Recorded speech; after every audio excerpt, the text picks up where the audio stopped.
Now, from the lady side, there was a question. Could you please explain the term kufr, which implies certain conditions, which I think go against the fundamentals of Islamic social philosophy? Could you kindly come closer to the mic or speak a bit loudly? Could you please explain the term kufr, which implies al-kufu. Kufu. Maybe al-kufu. Which implies certain conditions, which I think go against the fundamentals of the Islamic social philosophy. What kufu means? Is that what you want to find out? Well, from what I understand, I think it's like when two people get married, this means that they should come from a similar background. But our teachers... You know, kufu means something which fits in as a complementary to the other thing.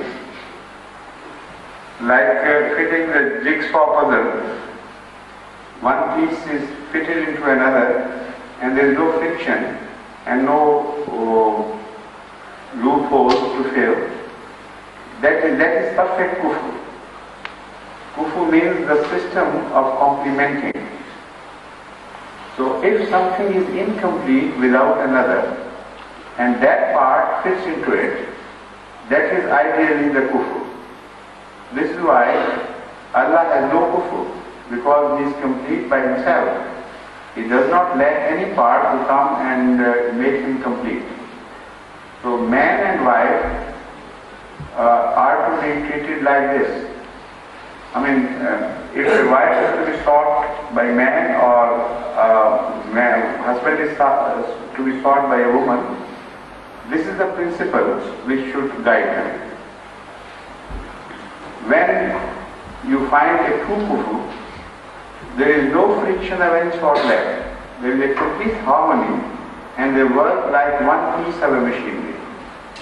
If you ignore certain things and there is disharmony or tensions or contradictions between the two, then it will be very difficult to run a smooth life or an ideal life. Now it's very difficult for human beings to judge how to go about it. Hazrat Muhammad Mustafa sallallahu alaihi wasallam has given us a guideline. He says, for the believers, the most important and fundamental thing to go for is taqwa, being pious in attitude. If somebody is pious-minded, is righteous, is good as far as religion is concerned, even if in other things he is lacking kufu, this is a very great cushioning which will help sustain the shock of differences of opinion and things. If a man is pious, then lack of kufu in other fields can be offset.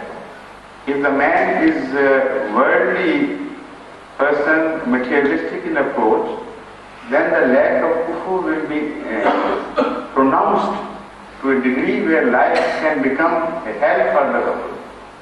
So this is why Rasul Kareem sallallahu alaihi wasallam has advised to find the kufu, go first and foremost for piety. If piety is there, then you should rest assured that life will be alright, because other lackings would be more than well provided.